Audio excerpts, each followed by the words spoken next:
darle la bienvenida a la doctora Carla Compre a nuestra sesión plenaria de la fracción de Movimiento Ciudadano en la Cámara de Diputados. Agradecerte, ya hace algunas pocas semanas estuvimos también en una comunicación contigo precisamente antes de la elección de los nuevos consejeros del Instituto Nacional Electoral. Si me permites, antes de cederte la palabra, me permitas leer un poco de tu semblanza y, bueno, pues ya posteriormente a ello darte ahora sí el uso de la palabra, doctor. Ella es la doctora Carla Compre Jordán, consejera electoral ante el Instituto Nacional Electoral. Es doctora en Gobierno y Administración Pública por el Instituto Universitario Ortega y Gasset de la Universidad Complutense de Madrid. Licenciada en Derecho por el Instituto Tecnológico Autónomo de México. Tiene diplomados en Dirección Estratégica de Instituciones Públicas por la University of California at Berkeley y en Mercadotecnia Política por el ITAM. Es especialista en Derecho Constitucional y Ciencia Política por el Centro de Estudios Políticos y Constitucionales de España. Es integrante de la Asociación Mexicana de Consejeras Estatales Electorales, Asociación Civil, y socia fundadora de la Asociación Nacional de Consejeros y Consejeras Electorales de los organismos electorales de la República Mexicana. Se destacó también como directora general de Asuntos Normativos en la Unidad de Inteligencia Financiera de la Secretaría de Hacienda y Crédito Público, además como consejera electoral del Consejo General del Instituto Nacional Electoral del Distrito Federal y asesora del Consejo General del Instituto Federal Electoral. Le damos pues la bienvenida, doctora Carla, y pues bueno, adelante, tienes el uso de la voz. Muchas gracias. Muchas gracias, diputado Falomir. Un saludo a todas las diputadas y los diputados, al coordinador, desde luego. Quiero agradecer en primer lugar pues la invitación a poder compartir algunas cuestiones que me parecen relevantes de cara al inicio ya del nuevo, las nuevas sesiones ordinarias de la Cámara de Diputados, pero también al inicio del proceso electoral que está ya a la vuelta de la esquina, el próximo 7 de septiembre. Hemos decidido que será la sesión, digamos, que dará inicio al proceso electoral 2021. Y bueno, un tema central y en el que varios de los que estamos aquí nos hemos ocupado pues muchos años atrás, y que afortunadamente este es un año en que ya constitucionalmente, legalmente tenemos un marco mucho más acabado respecto a dos temas trascendentales que son o trascendentes: paridad y violencia política de género.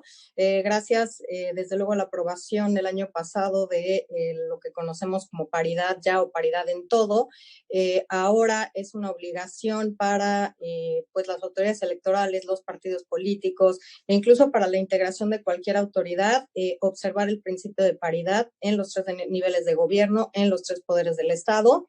Y esto, además de ser un reto muy importante para el Instituto Nacional Electoral, que en primera instancia, y se ha hablado mucho, tiene el reto en la elección que viene, que será la elección más grande de nuestra historia democrática, más de 21,000 cargos de elección popular.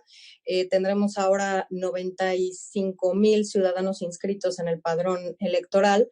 Por tanto, será, bueno, un proceso electoral complicado, ahora además en condiciones de pandemia, lo cual hace reevaluar muchos de los temas, muchas de las formas como llegaremos a las y los ciudadanos, muchas de las precauciones sanitarias que tenemos que tomar, y también una pues buena campaña y una buena comunicación en general para que la ciudadanía acuda a votar, para que no tenga temor a contagiarse, sabiendo que tendremos todas las medidas sanitarias. Esto sin duda, y hemos visto en otros espacios que desafortunadamente en términos de violencia intrafamiliar, la pandemia pues ha aumentado los niveles, y quiero decir con esto que, bueno, será un escenario que tendremos que tomar en cuenta, el tema de la afectación a las mujeres para contender en estas condiciones de pandemia pues nacional e internacional. Creemos que, bueno, claramente tendrá que cambiar muchas de las formas en las que pensamos los procesos electorales, por ejemplo, en tema de campañas electorales, pues estos eventos o mítines masivos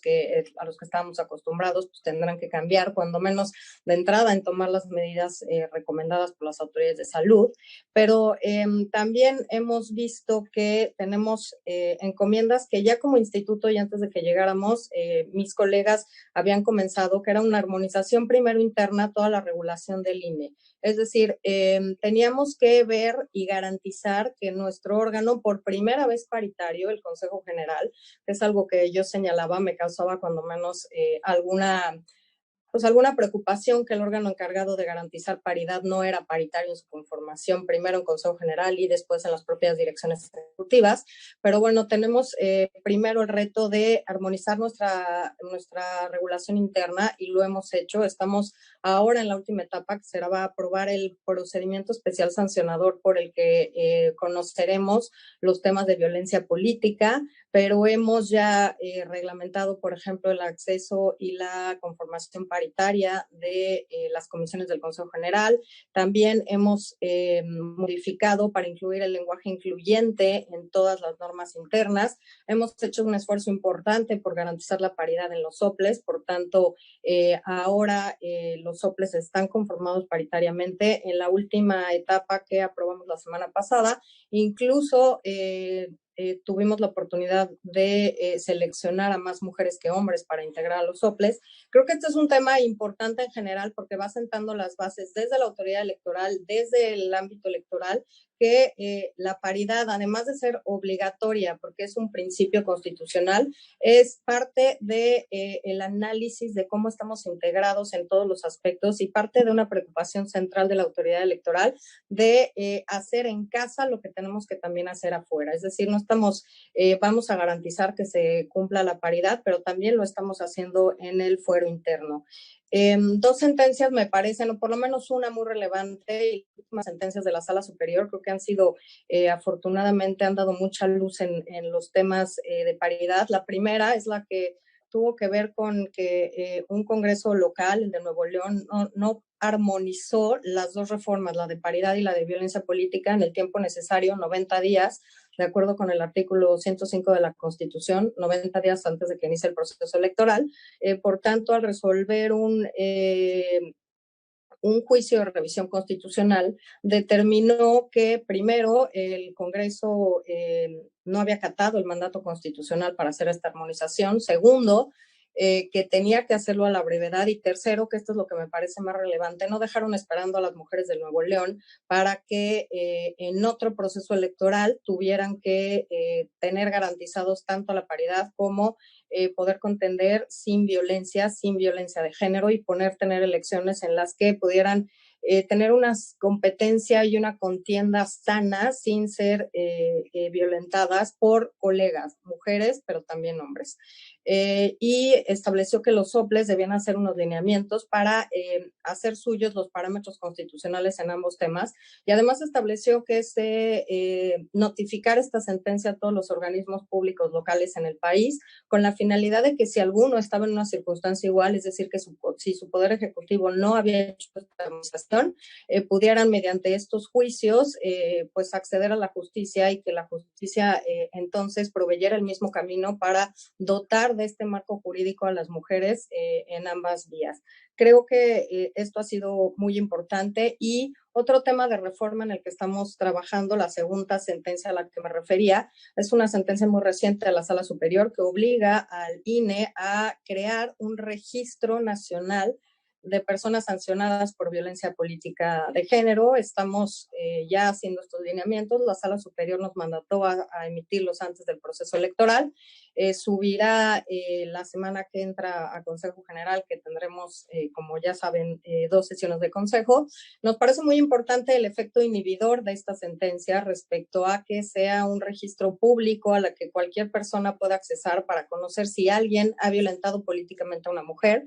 La sala no determina en automático que estar en este recurso te imposibilita para acceder a un cargo de elección popular. Es decir, aunque se evaluará respecto a uno de los requisitos de elegibilidad, que es tener un modo honesto de vida, no necesariamente y en automático no cumples con este requisito por estar en este registro. Entonces, la sala fue muy clara en que se tiene que tomar en cuenta cuando se presente una candidatura de alguien que está inscrito en este registro, pero que no automáticamente quedará excluido de poder contender. Tendremos entonces nosotros que evaluar como autoridades que primero otorgamos el registro si esta persona cumple o no dependiendo de la gravedad de la falta. Ese es otro de los temas que tenemos que resolver. La sentencia no determina una permanencia de una persona en este registro, es decir, podrá estar por un proceso electoral, por 2, por 3, en caso de reincidencia, si se trata, por ejemplo, de violencia cometida contra una mujer indígena y algún agravante, en fin, ¿no? El INE se está planteando estos retos para tener los lineamientos lo mejor acabados posible, siempre primero atendiendo a la gravedad de la falta que se determine en una sentencia o también en una resolución de carácter administrativo de las autoridades electorales, claramente cuando se presente una queja ante una autoridad electoral con medidas, por ejemplo, cautelares o de protección que ya establece la propia norma, que tenemos que resolver y ahí, estableciendo la gravedad de la falta, podremos también tener otro parámetro para incluir a una persona en este registro. La idea central, y ya hay otros registros, recordemos que este registro inició en Oaxaca por una sentencia de la Sala Regional Jalapa, que ordena tener este registro de personas, llamémoslo así, infractoras o violentadoras en materia de violencia política, y ahí se establecían parámetros como que tenía que establecer que estar alguien en un padrón por lo menos 3 años. ¿Por qué?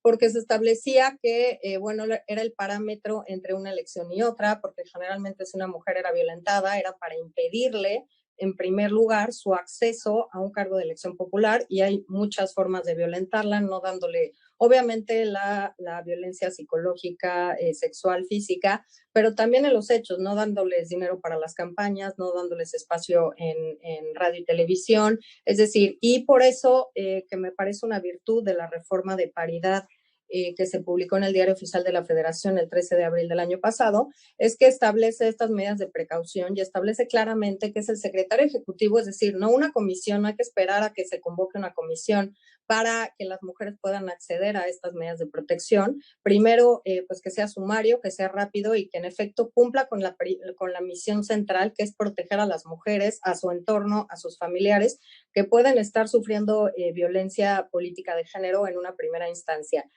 Por tanto, en el INE tenemos junto con otro tema central que establece una obligación para los partidos políticos para tener lineamientos para prevenir, atender y sancionar la violencia política de género entre sus candidatos y candidatas. Ya se había hecho un esfuerzo importante, y aquí varias diputadas y diputados no me dejarán mentir, con la campaña He for She de ONU Mujeres, que también bueno, tuve el honor de poder estar también colaborando directamente en ONU Mujeres, y se establecía como uno de los 5 compromisos el que los partidos pudieran tener alguna regulación interna para combatir la violencia política. Estamos ahora analizando cuál es el estado que guarda esta regulación en cada uno de los partidos políticos, porque la obligación claramente establecida en la ley es ahora que emitan unos lineamientos para atender y sancionar, erradicar este tipo de violencia en sus contiendas internas, en la ocupación de estructura y organismos al interior de los propios partidos políticos. Otros mecanismos que me parecen muy relevantes y que también estamos modificando, la sesión pasada modificamos el reglamento de radio y televisión, precisamente para incluir no solamente el lenguaje incluyente, pero un par de cosas que me parecen muy relevantes respecto a las condiciones en las que contienden mujeres. Primero, hacer un monitoreo muy claro de los espacios a los que acceden las mujeres, que si bien ya se había hecho este esfuerzo, ahora es una obligación legal. Antes partía como una preocupación institucional en estos grupos de trabajo, y es ahora que también gracias a esta reforma la comisión que tengo el honor en presidir es de carácter permanente, ya no temporal. También estamos trabajando para hacer la normativa, digamos, de atribuciones que tiene que tener esta comisión, porque se estableció como permanente, pero no como todas las otras comisiones del Consejo General, con una serie de atribuciones como muy claras. Sin embargo, bueno, estas son cosas que creemos, además estamos convencidas que el tema de paridad y la no violencia es un tema transversal, no solo en el Instituto Nacional Electoral, sino en el país. y por tanto es que la Comisión de Género estará muy puntualmente siguiendo este tipo de cuestiones que aunque parece que son fragmentadas, que hay una parte en fiscalización respecto al 3% que se tienen que dedicar a los liderazgos y capacitación de mujeres, esto que tiene que ver claramente con los espacios a que acceden las mujeres y las condiciones, estos monitoreos de espacios noticiosos, porque no siempre a las mujeres se les da el mismo tratamiento, no solo respecto a buen o malos comentarios, sino también a los espacios en los que se comentan las campañas de mujeres o a los que acceden el seguimiento de campañas de mujeres, sino también a las sanciones. Se establece claramente ya en la ley que cuando se acredite que se ha violentado utilizando las prerrogativas en radio y televisión a una mujer, se le quitarán esos espacios al candidato o candidata o al partido que violentó políticamente a una mujer. Esos espacios se le darán a la mujer violentada, pero además que me parece también muy importante, se deberá ofrecer una disculpa pública. Por tanto, creo que se van cerrando, digamos, los mecanismos de acompañamiento para que las mujeres podamos accesar a los espacios de decisión pública en condiciones, digamos, óptimas, sin violencia, en una competencia con equidad, con garantía de que habrá espacios para todas. Y creo que, bueno, la elección del año que entra plantea dos retos importantes, ¿no? Se ha hablado mucho en los medios de comunicación respecto al principio de paridad versus el derecho a la reelección. Yo creo, y lo digo abiertamente, que no tenemos esta colisión de derechos, puesto que uno es un principio constitucional, el de paridad, que es obligatorio pues para todas las autoridades mexicanas, desde luego para el INE, para los partidos políticos, y otra es una expectativa de derecho. Alguien que fue diputada o diputado puede tener o puede creer que tiene este derecho a poder reelegirse. Sin embargo, como las decisiones acaban siendo populares a menos que se haya contendido de manera independiente, pues la autoridad estará siempre fiscalizando y vigilando que el principio de paridad se cumpla. Respecto de datos públicos, se conoce que en las elecciones de 17 y 19, que ya se aplicaba la reelección, solamente hubo reelección en un 8% de 30 congresos que ya hicieron este ejercicio. Por tanto, creemos que será un tema importante. Nosotros garantizaremos en todos los casos que se cumpla la paridad, pero ha sonado mucho en los medios de comunicación como una preocupación de qué haremos si una persona se quiere reelegir y por tanto habría posibilidades de que no cumplieran con esta paridad en las candidaturas, en las listas que tienen obligatoriamente que cumplir los partidos políticos. Y desde mi punto de vista, y creo que será un punto de vista al menos mayoritario en el Consejo General del INE, es un tema que pues la discusión no está en esos términos, están en los términos de, bueno, cómo hacia el interior de los partidos harán para de cualquier forma presentar estas listas integradas de manera paritaria, pero desde el ámbito electoral, cuando menos administrativo electoral del INE, es muy claro que el principio constitucional de paridad debe cumplirse siempre en todos los casos.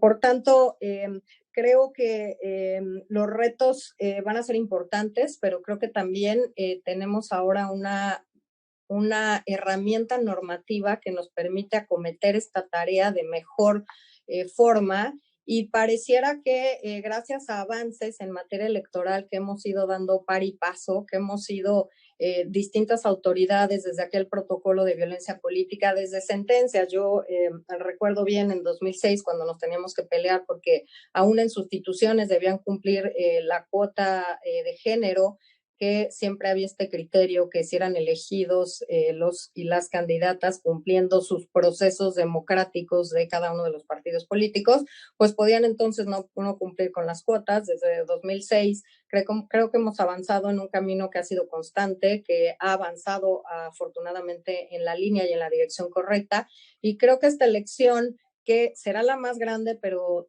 también la más compleja, porque nunca antes hemos tenido elecciones concurrentes en las 32 entidades federativas, con 15 gubernaturas, con cosas muy importantes, por ejemplo, el voto por Internet, que ahora será posible que las personas de 11 entidades federativas puedan votar desde el extranjero por Internet en una medida dual que hemos adoptado, que se puede votar por la vía postal si es que alguien no cree que pudiera ejercer el derecho o que le gustaría hacerlo por la vía electrónica, y la electrónica, justamente en la sesión de consejo de esta semana ya aprobamos este mecanismo. Creo que el INE va tarde aquí.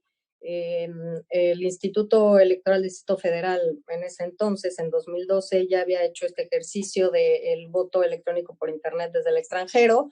Son 8 años, en 8 años creo que ya podremos haber avanzado y podremos tener cosas como mucho más claras para combatir la pandemia, no solo ahora que estamos intentando capacitar en línea, que las personas que quieran realizar observación electoral puedan registrarse y obtener su acreditación en línea, sino poder haber ya transitado hacia ejercicios con una electrónica que implican muchos menos retos en materia de protección de salud, y también que esta pandemia pues tiene condiciones que son mucho más gravosas para mujeres en las condiciones de pandemia. Entonces, creemos que será una elección muy compleja, con retos muy importantes, con un mucho más acabado marco en materia, primero, de violencia política, que es un acierto de la legislación y de la reforma que hicieron nuestros legisladores y legisladoras. El tipificar la violencia política es otro de los datos que irá a dar a este registro del que ya les hablé.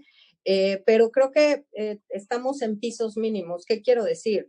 Un ejemplo muy claro que yo le planteo a mis compañeros es el tema del registro de personas que violenten políticamente a las mujeres, que yo creo que debería ser el piso mínimo. Las personas que como autoridades electorales hemos sancionado por materia de violencia política, obviamente las que hayan cometido un delito de violencia política, que tendrá obviamente la autoridad competente, es la Fiscalía Especializada en Delitos Electorales. Pero la siguiente etapa es que, y a la par de una iniciativa que he oído que están promoviendo varias diputadas, el tema de que cualquier persona que cometa violencia política pues no cumpla con este requisito de modo honesto de vida y por tanto no pueda acceder a un cargo de elección popular. Entonces, creo que es un tema importante en el que como país tenemos que avanzar, porque lo que queremos es un país libre de violencia hacia las mujeres, que no se violente a las mujeres en ninguno de los ámbitos, y por esto creo que a la par de esta iniciativa, sí creo que el tema electoral es muy trascendente, porque las mujeres necesitamos estar en espacios de toma de decisiones, pero creo que tenemos que ampliarlo a otros sectores y otros ámbitos en que las mujeres son evidentemente violentadas. Y bueno, creo que me quedaría hasta aquí para responder algunas preguntas si es que hubiera alguna. Gracias. Muchas gracias, doctora Carla Humphrey. Recordar el tema de temas electorales implicados en la paridad y la violencia política contra las mujeres. Bueno, ahora se da espacio a los compañeros y a las compañeras que deseen hacer preguntas. Por lo pronto tenemos anotada a la diputada Marta Tagle. Adelante, Marta. Sí, gracias, diputado Falomir. Doctora Humphrey, me da mucho gusto recibirte esta mañana en nuestra reunión plenaria y sin duda, pues además ver la integración prácticamente paritaria del Consejo General del INE. Yo estoy segura que esto generará cambios muy importantes también en la estructura del propio Instituto Nacional Electoral y con ello en favor de los derechos políticos de las mujeres. Tengo dos preguntas concretas. Una que tiene que ver con los lineamientos del procedimiento especial sancionador, en el sentido de se había generado una discusión de dónde se podrá iniciar la queja y quién va a sustanciar un procedimiento especial sancionador en materia de violencia política, y saber si en ese sentido ya se ha avanzado en este tema dentro de los lineamientos que se van a emitir por parte del Instituto Nacional Electoral, y si también se podrán invocar no solamente cuestiones de tipo electoral, sino también, como lo establece la propia definición de violencia política contra las mujeres en razón de género en las leyes, abarcar también el tema de funcionarios, porque ya tenemos por ahí un caso en Oaxaca que se está litigando con respecto a este tipo de temas. Y la otra tiene que ver con una iniciativa que estamos promoviendo legisladoras de diferentes grupos parlamentarios junto con organizaciones de la sociedad civil, que se llama 3 de 3 contra la violencia. Entendemos que a estas alturas ya no nos daría tiempo de que formalmente se aprobara como una reforma en las leyes, además ya no es posible, pero surgió la idea y la posibilidad de que pudiéramos generar un mecanismo junto con el Instituto Nacional Electoral, y por eso lo pongo a tu consideración, de abrir un 3 de 3 optativo, como lo fue en su momento el 3 de 3 contra la corrupción. ¿Qué significa esto? Que sean los propios candidatos quienes, queriendo demostrar su compromiso contra la violencia hacia las mujeres, puedan registrar sus propias 3 declaraciones de no ser deudores alimentarios, de no tener antecedentes de violencia contra las mujeres, y esto pueda generarse desde una plataforma del Instituto Nacional Electoral, que en su momento, insisto, de la 3 de 3 contra la corrupción, fue a raíz desde una visión de la sociedad civil organizada hospedado en la página del IMCO, y después se convirtió en una realidad. Entonces, conocer tu opinión con respecto a estos dos temas. Muchas gracias, consejera.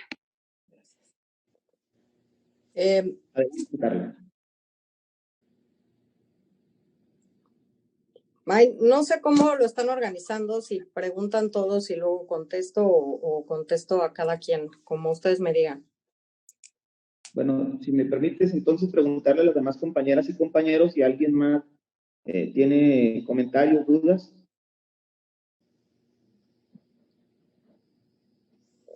Bueno, de momento parece que nada más. Marta, te damos el uso de la palabra. Carla, por favor.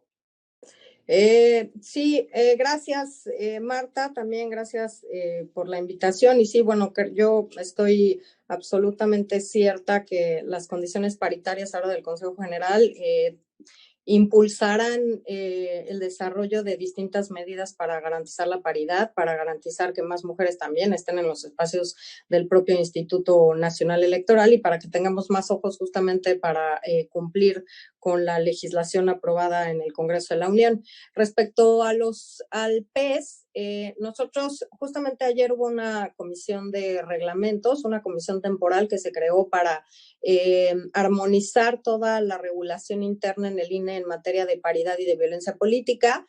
Hemos tenido algunos debates respecto a cómo debiera operar el INE, cuáles tendrían que ser las medidas cautelares, incluso el grado de medidas que queremos impulsar. Yo creo que hay que tener toda la gama posible de medidas cautelares que en su caso podremos imponer, y no quiere decir que las vayamos a imponer siempre y en todos los casos, pero creo que también inhibe saber que en un cuerpo, en un reglamento, en un cuerpo normativo, tenemos medidas para acometer y para detener, sancionar y eliminar la violencia política, y también algún otro tema de determinar cuál es la instancia que resolverá las medidas de protección y cautelares, porque el artículo 474 bis señala con toda claridad que lo resolverá el secretario ejecutivo, y bueno, hay algún tema de discusión respecto si es mejor que una comisión de consejeros tome o resuelva estos temas o lo haga directamente el secretario ejecutivo. Yo creo que la norma es clara en señalar que es el secretario ejecutivo, pero además por un efecto de urgencia, de rapidez, de protección hacia las mujeres, y que creo que tiene que tener el tiempo mínimo en que si hay casos graves se tengan que otorgar estas medidas, e incluso otras que la autoridad piense para proteger la vida y la integridad de una mujer o de su entorno familiar o laboral. En el tema de los PES locales, yo la verdad es que era paritaria de que fuera solo un PES a nivel nacional que se resolviera mucho más rápido, porque recordemos que en el caso de los PES, la autoridad electoral, el INE, solamente digamos que sustancia, y cuando tiene el expediente integrado lo envías a la sala regional especializada. Entiendo además que es una virtud que sea un PES porque es el procedimiento más sumario que tenemos que resolver las conductas de violencia política contra las mujeres justo en los procesos electorales, porque si no lo resolvemos en los procesos electorales estamos afectando el derecho de las mujeres, y probablemente ya no serán las mismas condiciones para contender en un siguiente proceso electoral. Desafortunadamente, bueno, ya hay entidades federativas, OPLES, que están regulando PES. Creo que el primero de los casos fue el de Nuevo León. La legislación justamente dice que las autoridades locales también regularán este proceso especial sancionatorio. Por tanto, ya hay una vía en que se están haciendo cargo de desarrollar toda la regulación para poder atender PES local en materia de violencia política. Creo que habrá que ver cómo funciona. Yo creería más en el modelo federal para resolver mucho más rápido el tema, pero creo que lo importante es que las mujeres sepan que pueden denunciar, que tienen que denunciar, que tienen autoridades a las que pueden acudir y que claramente se tomarán medidas. Creo que si esto no funciona, podremos luego hacer el reajuste necesario. Luego me refiero a sobre la marcha, si estamos viendo que hay más mujeres violentadas y que no se resuelven en tiempos óptimos, creo que podemos pedir o reconsiderar en cómo se están llevando a cabo el PES, pero creo que por el momento la ruta será doble, una ruta nacional y una ruta local, aunque ya nos empiezan a llegar casos de sentencias de PES local que la Sala Superior mandata que resolvamos, que no necesariamente son cuestiones de violencia política hasta ahora, pero que se presenta la denuncia por esos temas. Y sin duda, diputada Tagle, concuerdo con usted que no solo se trata de las condiciones de competencia en las contiendas electorales, sino también cuando ya una mujer accede a un cargo de elección popular que también es violentada, de elección popular o un cargo, un espacio público. Se han tenido también denuncias o quejas de mujeres, incluso integrantes de órganos electorales locales. No quiero con eso prejuzgar si eran o no de violencia política, pero lo que me refiero es que esta gama de protección yo la entendería más amplia, no solamente a las mujeres que están contendiendo por un espacio público, sino también a aquellas que ya están ejerciendo este espacio público y, por supuesto, contra funcionarios y funcionarias que cometan estos casos de violencia política. Incluso en la comisión que presido, el lineamiento del que hablaba para incorporar a las personas que sean sancionadas por violencia política de género, estamos estableciendo también una agravante si la violencia es cometida por una servidora o servidor público, un funcionario público, un integrante de un partido político. Es decir, creemos que tienen mayores posibilidades de incidir en violentar políticamente a la mujer y que tendrían responsabilidades ahora legales y constitucionales para no hacerlos porque pueden incurrir en responsabilidad. Lo de 3 de 3 contra la violencia de género, me parece una muy buena idea. Por mi parte, desde la comisión creo que será un tema que abordaremos. Podemos también crear un grupo interinstitucional, llamémoslo así, con legisladoras y legisladores que quieran unirse para ver cómo lo implementamos. Lo digo ahora, digamos, porque yo creo que sería una ruta correcta de también empezar a evidenciar y a comprometer a las personas, candidatos y candidatas también, porque desafortunadamente no solo las mujeres son violentadas por hombres, sino también por mujeres. Entonces me parece una muy buena idea. Por supuesto, pues necesitamos el acuerdo de más consejeros, no quiero decir unánime, pero por lo menos pues de una mayoría que acompañe este proyecto, pero yo creo que me parece un esfuerzo adecuado en la ruta correcta, porque creo que el primer tema en el que se esconde las condiciones en las que competimos las mujeres por espacios públicos es que estas cuestiones no se hagan públicas, que no salgan a la luz pública, que un violentador se salga con la suya sin que nadie sepa lo que hizo por atrás en contra de una mujer, y creo que eso lo vivimos todos los días, así que cuenta con mi apoyo, diputada Tagle, a esta iniciativa, que la llevaré al seno de la Comisión de Género, que tendremos una sesión la semana que entra. Quizá, pues como ya está convocada, no podremos tomar un acuerdo de forma ordinaria, pero empezaremos los trabajos para, junto con el registro de candidatas y candidatos, pues podamos implementar el tema de la 3 de 3. Por supuesto, diputada. Gracias, Carla. Gracias. Bueno, tenemos anotados a otros dos diputados. Les cedo el uso de la palabra a la diputada Pilar Lozano McDonald, y después también le cedemos el uso de la palabra al coordinador, diputado Tonati Bravo Padilla. Muchísimas gracias, consejera Carla. Es un gusto platicar contigo y escucharte. Tengo una duda en el tema del voto electrónico para los migrantes. Nosotros durante mucho tiempo estuvimos hablando con el exconsejero Enrique Andrade, en quien recaía obviamente el manejo del voto de los mexicanos en el exterior. Yo personalmente estuve en la FEPADE como asesora en el 2005 para dar inicio al primer voto presidencial en el 2006. Y me acuerdo que en aquella época decían que más o menos había había entre 4 millones de migrantes credencializados en el exterior que podían votar. Las expectativas eran que votaran 500,000 y lamentablemente votaron solamente 33,000. En el siguiente ejercicio electoral, en el del 2012, votaron un poquito más, 47,000. Y bueno, en este subió un poquito más también. Creemos que una de las grandes dificultades pues ha sido justamente el voto de correo postal, donde se ha visto muchísimos errores, digamos, y sí ha sido muy complicado. Y bueno, me da gusto saber que el voto electrónico para los mexicanos en el exterior va a ser una realidad. Mi pregunta es si va a ser por las dos vías, el voto electrónico, y también va a seguir existiendo el voto por correo postal. Muchísimas gracias, Carla. Gracias. ¿Cómo lo quito? Bueno, problema técnico. Le cedemos el uso de la palabra también al diputado Tonatiuh. Me gustaría participar. Muchas gracias. Si quieres, primero Olivier, creo que Olivier estaba... Sí. Adelante. Gracias.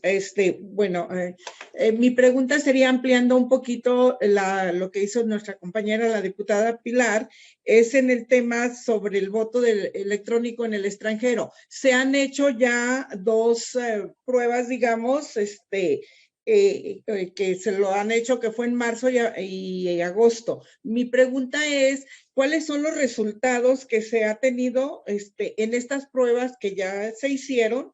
Y si este sistema va a estar en tiempo y forma para el tiempo de elecciones. Esa sería mi pregunta. Gracias. Gracias.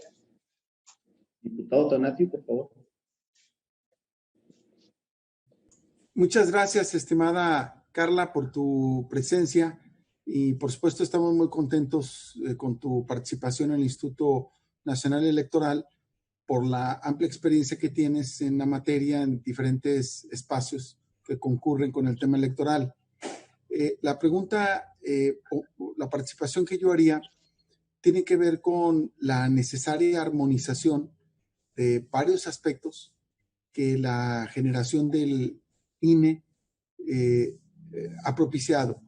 Me refiero al tema relación federación-estados, es decir, qué tanto centralismo del INE, qué tantos OPLES o qué tanta participación desde el punto de vista de la autoridad electoral conformada desde los estados, desde las entidades federativas.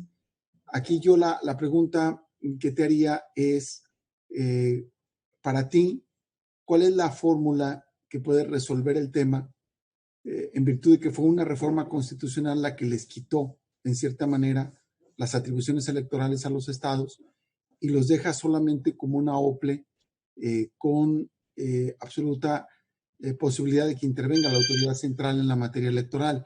Pero esto mismo pasa con los tribunales electorales, todo lo que es contencioso. Entonces, preguntarte, si bien es cierto que eso evita que en algunos casos aspectos locales priven o se impongan sobre la autoridad electoral nacional, también es cierto que en sentido inverso pueden hacer que la autoridad electoral nacional, sin conocer puntualmente los espacios regionales, puedan hacer una intervención que en un momento determinado pueda estar ajena al contexto político. En tu opinión, nada más lo que quisiera saber es cuál es el justo que debe prevalecer en esto. Gracias. Gracias. Carla, cerraríamos este bloque con una última pregunta, si me permites, de la diputada Ruth Salinas. Muchas gracias, diputado Alan. Bienvenida, consejera Carla. Quisiera conocer su opinión acerca de la propuesta de iniciativa de ley que presentó el Grupo Parlamentario de Morena en el Estado de México, referente a reducir casi a un 50% a los y las síndicas y a las y los regidores, así como en este momento, ya que estamos tan cercanos a que inicie este proceso electoral 2021, pues el dividir al municipio de Ecatepec y crear la ciudad, el municipio Ciudad Nezahualcóyotl. por la respuesta. Muchas gracias y un abrazo. Gracias. Adelante, Carla. Gracias. Bueno, empezaré por orden. Las diputadas, bueno, me preguntaban sobre el voto electrónico por internet. Creo que como dijo la diputada Lozano, bueno, era un primer ejercicio cómo empezamos a otorgar este derecho a los mexicanos en el extranjero, o reconocer más bien este derecho que tenían, y se inició justamente vía postal. Era la más segura, era el mecanismo que se creyó en ese momento que era más seguro. Se utilizó pues en 3 procesos electorales distintos, con resultados, bueno, el último casi cerca de 100,000 mexicanos participaron. Creo que hubo 2 temas relevantes y yo lo viví desde la Ciudad de México. Nosotros hicimos también convivir el voto postal con el electrónico, como será en esta ocasión. Acabamos de aprobar el acuerdo del Consejo General por el que se posibilitan ambas vías. Creemos, y así lo creí también en el 12, que es muy arriesgado quitar una forma de votar que ya conocen la ciudadanía y sustituirla completamente en un mismo ejercicio.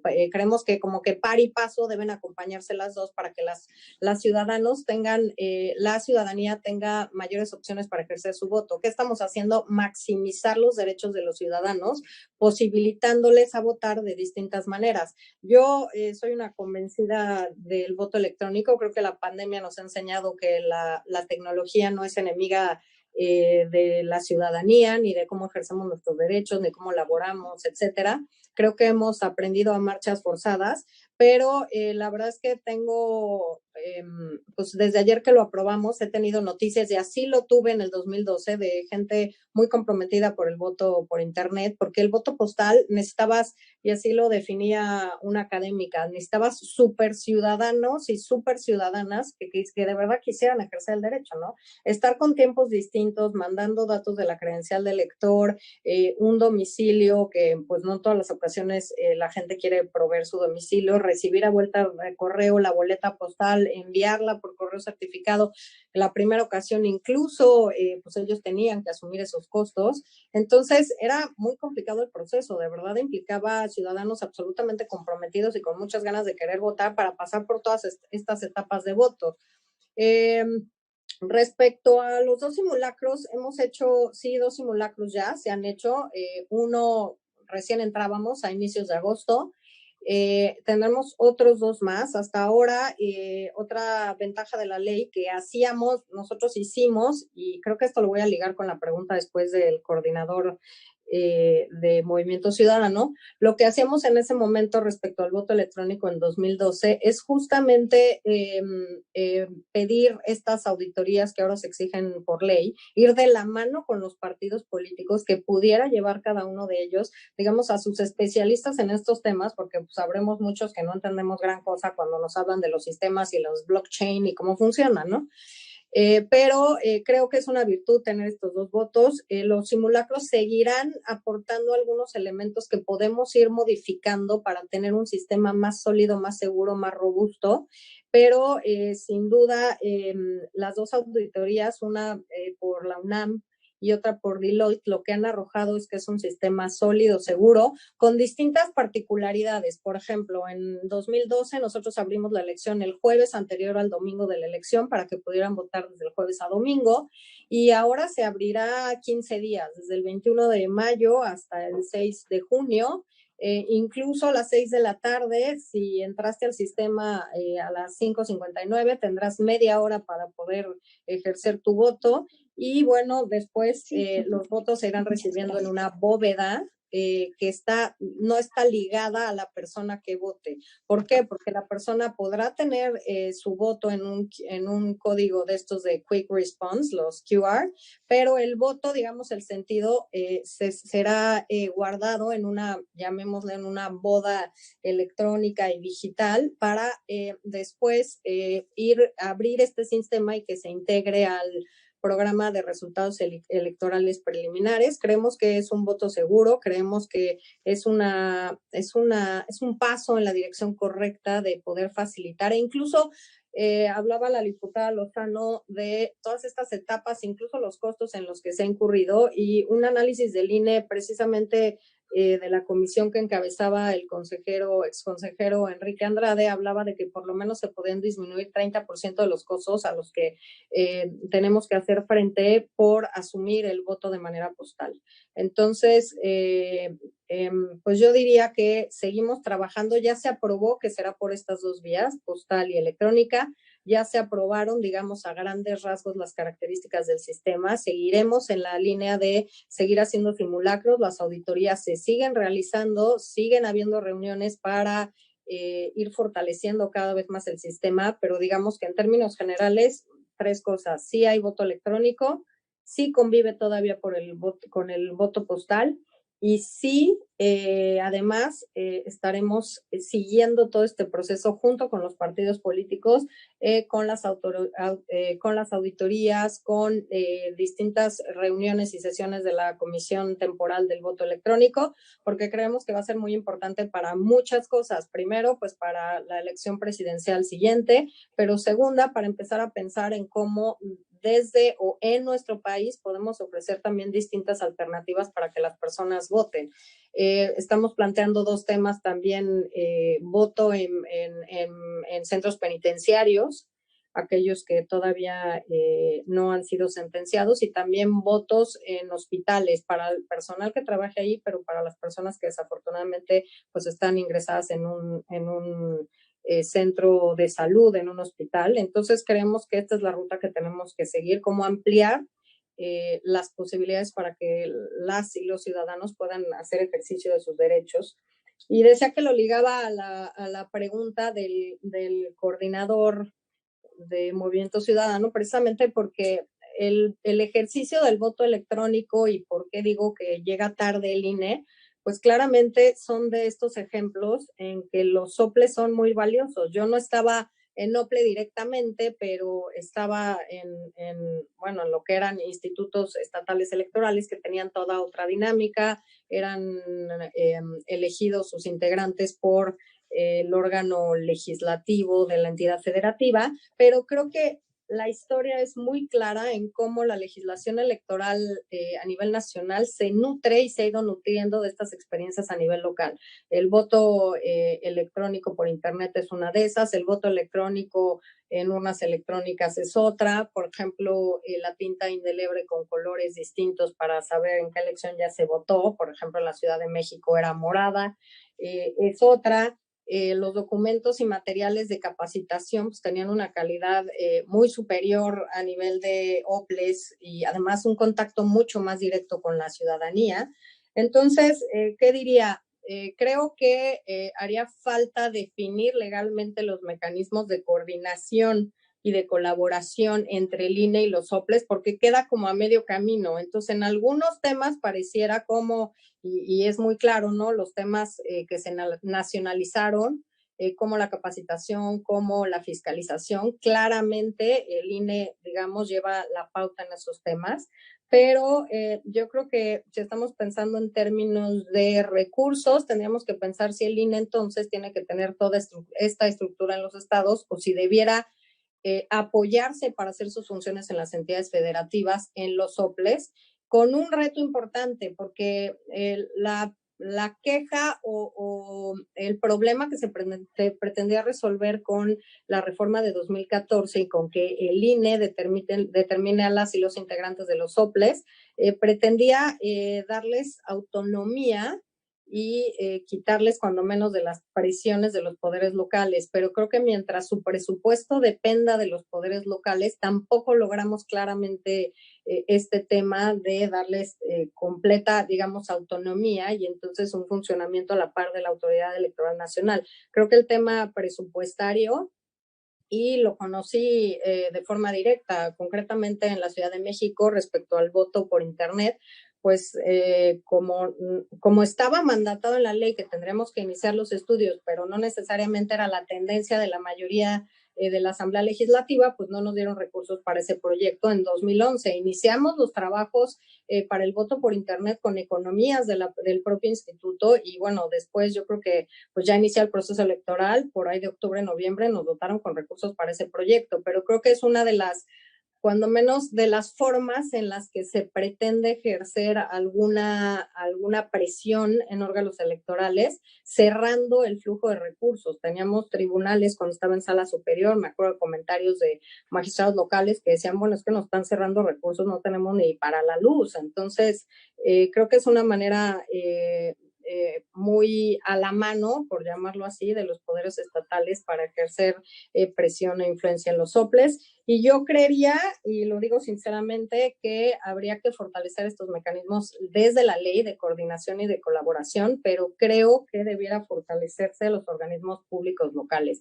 Creo que no hay nadie que conozca mejor la entidad, creo que la cercanía con la ciudadanía y muchos de los implementos y avances, no solo tecnológicos, sino desde la ley, por ejemplo, el 3% del presupuesto público de los partidos políticos para liderazgo y capacitación de mujeres viene también, y perdón que hable tanto de la Ciudad de México, pero bueno, es la que me tocó vivir, con una propuesta que hicimos al órgano legislativo de la Ciudad de México, que tomaron en cuenta, y son este tipo de avances a nivel local los que van nutriendo las experiencias, y creo que la dinámica y la ruta que va tomando las reformas electorales a nivel nacional.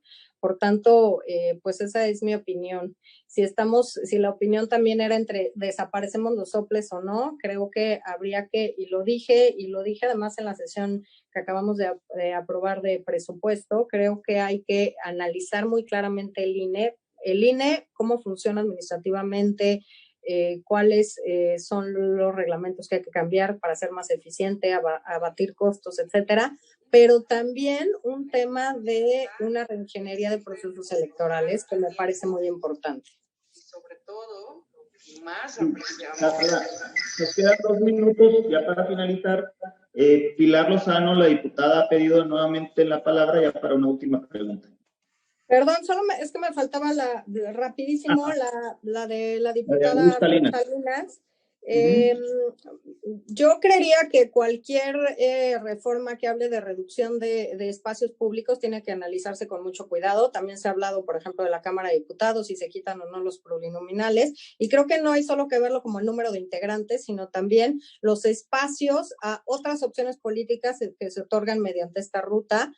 Por tanto, creo que habría que analizarla con muchísimo cuidado. Y respecto de creación de nuevos municipios, justamente aprobamos en el Consejo General un acuerdo, porque nosotros como que incluimos estas reformas que se hacen a nivel Congreso para poder redistritar y poder ofrecer un reseccionamiento mucho más claro y una ubicación de casillas.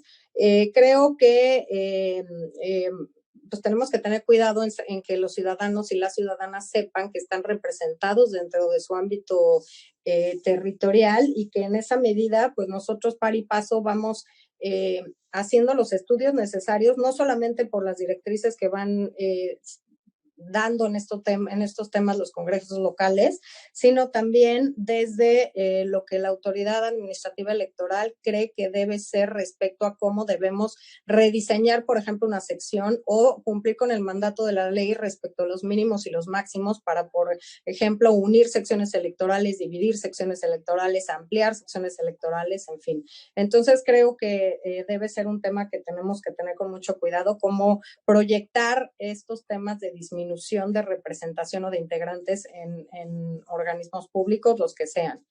En este caso, las sindicaturas y las regidurías. Carla, muchísimas gracias. A nombre del Grupo Parlamentario Movimiento Ciudadano, agradecerte por tu ponencia en temas electorales implicados en la paridad y violencia política contra las mujeres. Sabes que estás en casa, en Movimiento Ciudadano, te apreciamos, te estimamos y valoramos también mucho el trabajo que estás haciendo. Agradecerte, muchas gracias, y pues esperemos vernos pronto. Gracias, Carla.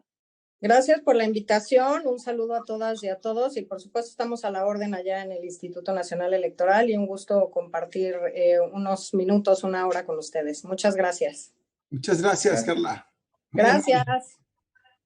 Gracias, coordinador. Hasta luego. Gracias a todos y a todas. Hasta luego. Hasta luego.